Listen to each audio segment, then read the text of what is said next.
Hi, everybody. I'm Dr. Kristen, one of the good doctors of Abbey Research, and I'm here today to review the book Girlhood by Melissa Febos. I'm hoping I'm saying that correctly. It's a series of essays that whenever I say that, by the way, I think it's a series of essays anonymously published. Just from Hamilton talking about the Articles of Confederation. Anyway, so it's a series of essays that talks a lot about girlhood and its complexities and its weirdnesses and its inequities and how we all experience it a little bit differently. And I want to read you my favorite quote.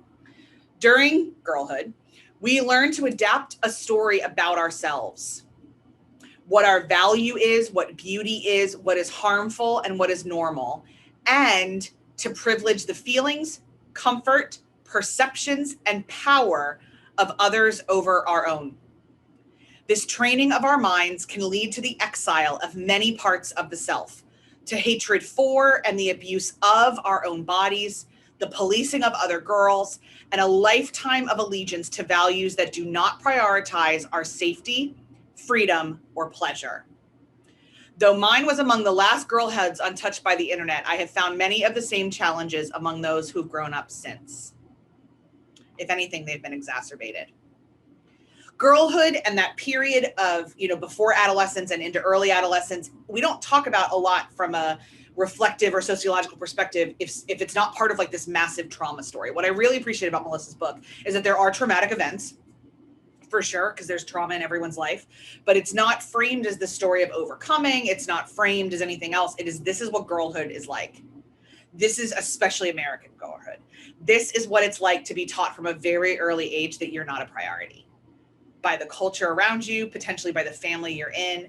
This is what it's like to be told that your body is terrible from a really young age. I mean, we have reports these days of girls as young as 8 complaining about being fat, and girls, I was put on a diet at 9. And so that was in the early 90s when my parents thought that was a kindness. And it has shaped me in that particular way very negatively. Melissa explores a lot of these elements within this book. It's a book I checked out of the library 3 times, I'll be really honest, before I completely finished it, because I sat with so many of the essays for so long that I kept running out of time with the library. But I'm really glad I persevered. I'm glad that I kept checking it out, that I didn't miss any of these essays.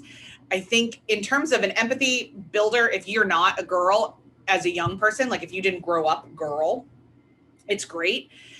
Even if you grew up girl, there may be a lot of things in here that both resonate with your experience and feel very different. There's a lot that I directly resonated with, but definitely some things I didn't. And it was a good reminder of how complex this concept and this time of life is for everybody. But also it's just like I said, for those of us for whom girlhood is a both tender and painful memory for various reasons, I think this is a really lovely essay collection, a really lovely unpacking of what it means to be a girl. The other thing that has stuck with me a lot throughout this, since I finished this book, is that she makes a statement that patriarchy colonizes our brains like a virus. And when Dr. Aaron and I say that internalized misogyny is a hell of a drug, that's what we're talking about. The patriarchy has colonized our brains. It has shaped who we are against our will. And in the same way that countries, and it has plundered us for resources, and it has done a lot. And that's the same for everybody. That's across the board. Patriarchy needs to be protected because it is fragile. And so it does everything it can to protect itself, including colonizing the young. And that's what it has done to me and to everyone and for everybody. I really recommend this book of essays. I really recommend this meditation on girlhood. And if you read it, I'd love to hear your thoughts. And as always, honestly, we'd love to hear your thoughts. If you loved the video, please give us a thumbs up. If you like this channel, please subscribe. Also, our sister channel, the general Abbey Research channel, has a lot more content around culture. We've spun out the book reviews entirely because book people kind of flock to each other, and we wanted to give a book kind of a focused book space. But if you like our analysis and some of the ways that Dr. Aaron and I think about the world, you'll probably like the main Abbey Research channel, which can be linked on the front page of Abbey Research Reads, or just by going to YouTube/Abbey Research, ABBEY Research, pretty simple.